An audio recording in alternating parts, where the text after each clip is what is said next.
Hi friends, I am Dr. Nikhil Chaudhary. I am consultant in vascular surgery at Sir Gangaram Hospital. आज मैं आपको बताऊंगा aortic aneurysm के बारे में. What is aortic aneurysm? Aorta.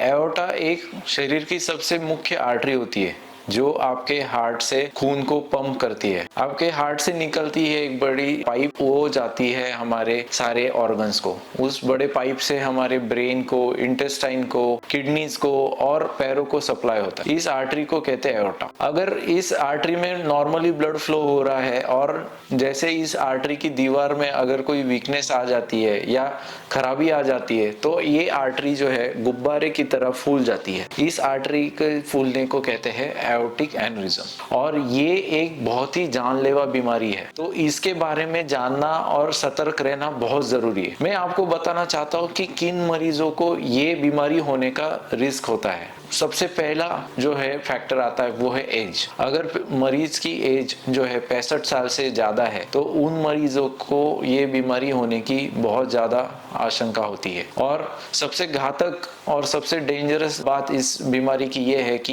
ये बीमारी बहुत बार साइलेंट होती है. आपको इसका कोई भी सिम्टम नहीं आता तो आपको पता चलने का कोई जरिया नहीं है कि आपको एओर्टिक एन्युरिज्म है या नहीं है. इसलिए यूएस और जो भी एडवांस कंट्रीज है जैसे यूरोप, इन देशों में एक एज के बाद पर्टिकुलरली स्क्रीनिंग प्रोग्राम चलाया जाता है. स्क्रीनिंग प्रोग्राम का मतलब ये होता है कि इस एज के बाद आपका अल्ट्रासाउंड या सीटी स्कैन इस तरह के टेस्ट करा के स्क्रीनिंग की जाती है कि आपको वो बीमारी नहीं है. अब दूसरा फैक्टर होता है कि आपका मेल जेंडर. जैसे मेल्स को ये बीमारी बहुत ज्यादा कॉमनली पाई जाती है. फिर तीसरा फैक्टर आता है कि जिनको डायबिटीज है या जो कि स्मोकिंग करते हैं. तो ये दोनों जो फैक्टर्स है वो भी इस बीमारी को कारण बन सकते हैं. डायबिटीज की वजह से अथेरोस्क्लेरोसिस नाम की बीमारी होती है. स्मोकिंग की वजह से ये बीमारी और तेजी से बढ़ती है. तो ये बीमारी से अल्टीमेटली आपकी एओर्टा की जो दीवार होती है वो वीक होके उसमें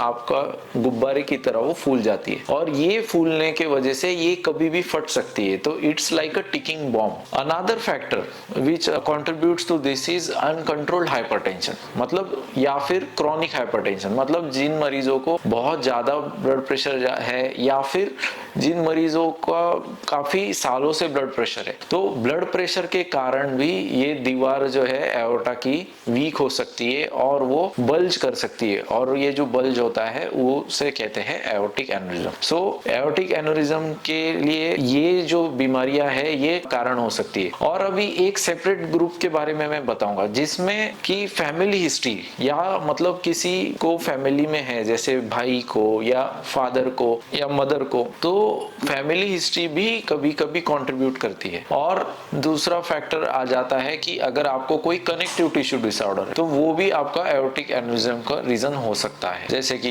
एहलर-डायनोस सिंड्रोम और मार्फन सिंड्रोम. तो उसके बारे में डिटेल में बाद में बात करूंगा, लेकिन इससे आपको एक अंदाजा आ जाएगा कि किन मरीजों को ये बीमारी हो सकती है और ये बीमारी होती क्या है. Thank you.